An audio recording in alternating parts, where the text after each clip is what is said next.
بەرەبەیانی ئەمڕۆ مەلا سیروان حەمەدەمین یەکێک لە پێشمەرگە دێرینەکانی ڕابوونی ئیسلامی لە ناحیەی قەسری دەڤەری باڵەکایەتی لە تەمەنی 48 ساڵی بەهۆی نەخۆشیەوە کۆچی دوایی کرد. بسم الله الرحمن الرحيم الحمد لله رب العالمين والصلاة والسلام على خير خلق محمد وعلى آله وصحبه أجمعين.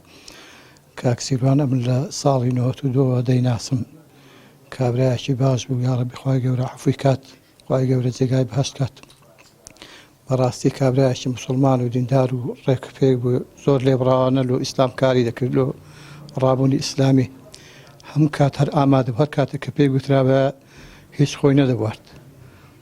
خوای گەورە عەفو کات ئینشاءالله. هاوڕێبازانی مەلا سیروان حەمەدەمین باس لە ڕۆڵ و کاریگەری ئەو پیاوە دەکەن لە کاروانی ڕابوونی ئیسلامی و با تایبەتی لە ناحیەی قەسرێ ڕۆڵ و کاریگەری خۆی هەبووە و کەسێکی کۆمەڵایەتی و خۆشەویستی خەڵک بووە.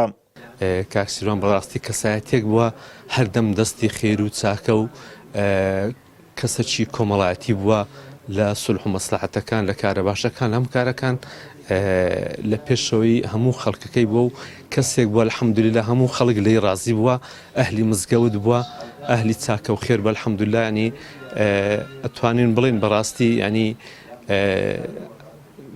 بڵێن بەو کەسەی ئەوە کەسێکی بەهەشتیە، کەسێک بووە کە خێر و چاکەی زۆر لەگە خۆی بردە ئینشاءڵڵا. خوای گەورە لە هەموو گوناهەکانیشی خۆش بە و خوای گەورە بە باشتی پانوبەرین شادی کرد ئینشاءڵڵا. مەلا سیروان حەمەدەمین لە دایکبووی ساڵی 1973 بووە و لە ساڵی 1991 پەیوەندی بە ریزەکانی بزوتنەوەی ئیسلامی پێشوە کردووە و وەک پێشمەرگە خەباتی کردووە. تا کۆچی دوایی کرد ئەندامێکی دڵسۆزی کۆمەڵی دادگەری بووە.